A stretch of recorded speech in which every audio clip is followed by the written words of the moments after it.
Himachal high court के आदेशों के बाद पुलिस महानिदेशक यानी डीजीपी का बदलना तय है। सेंट्रल डेप्यूटेशन से 1 महीने पहले ही लौटे 1979 बैच के सीनियर आईपीएस एवं डीजी जेलर एसआर ओझा पुलिस विभाग के नए मुखिया हो सकते हैं। सचिवालय में उनकी ताजपोशी को लेकर चर्चाएं शुरू हो गई हैं। सीएम सुखविंदर सिंह सुक्खू 2 दिनों के लिए प्रदेश से बाहर हैं। उनके लौटते ही नए डीजीपी की ताजपोशी हो सकती है, क्योंकि कोर्ट में डीजीपी और निशांत मामले में 4 जनवरी को सुनवाई होना तय है। लिहाजा अदालत में सरकार को अगली सुनवाई के दौरान कोर्ट के ऑर्डर की कंप्लायंस रिपोर्ट देनी होगी। डीजीपी संजय कुंडू पद से हटाए गए तो एसआर ओझा की इस पद पर ताजपोशी हो सकती है। ओझा भी संजय कुंडू के ही बैच के सीनियर आईएएस हैं।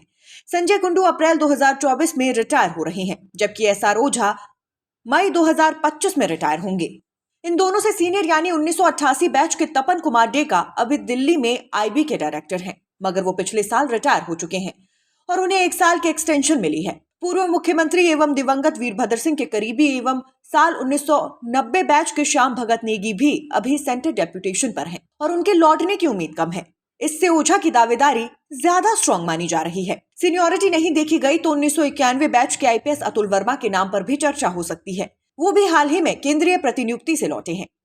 इनके बाद 1993 बैच के आईपीएस अनुराग गर्ग भी सेंट्रल डेप्यूटेशन से वापस आ गए हैं। आपको बता दें कि डीजीपी मामले में हिमाचल सरकार की किरकिरी हो रही है। हाईकोर्ट इसी मामले की सुनवाई के दौरान पहले भी संकेत दे चुका था। पिछली सुनवाई में भी अदालत ने पूछा था कि स्टेट ने भी कुछ किया है या हम ही ऑर्डर करें।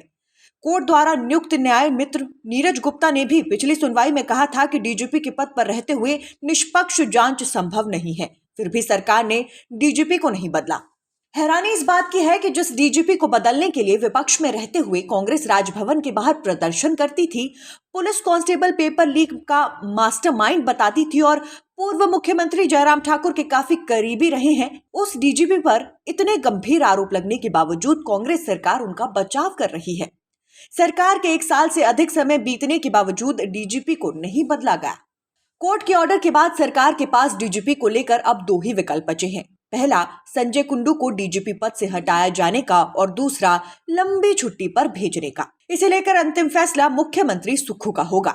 दोनों ही सूरत में किसी एक सीनियर आईपीएस अधिकारी के पास डीजीपी की कमान जाएगी। संजय कुंडू 4 महीने बाद रिटायर होने जा रहे हैं। रिटायरमेंट से पहले वो विवादों में फंसते जा रहे हैं। उन पर व्यवसायी निशांत ने गंभीर आरोप लगाए हैं। यही नहीं, एसपी शिमला की जांच रिपोर्ट में भी डीजीपी को लेकर कई बड़े खुलासे हुए हैं। रिपोर्ट में बताया गया है कि डीजीपी कुंडू लंबे समय से निशांत के साथ टच में थे। उन्होंने अनेकों बार निशांत को फोन किए। निशांत की सर्विलेंस के लिए भी उनके पीछे पुलिसकर्मी लगाए। ये सारा विवाद प्रॉपर्टी से जुड़ा हुआ है।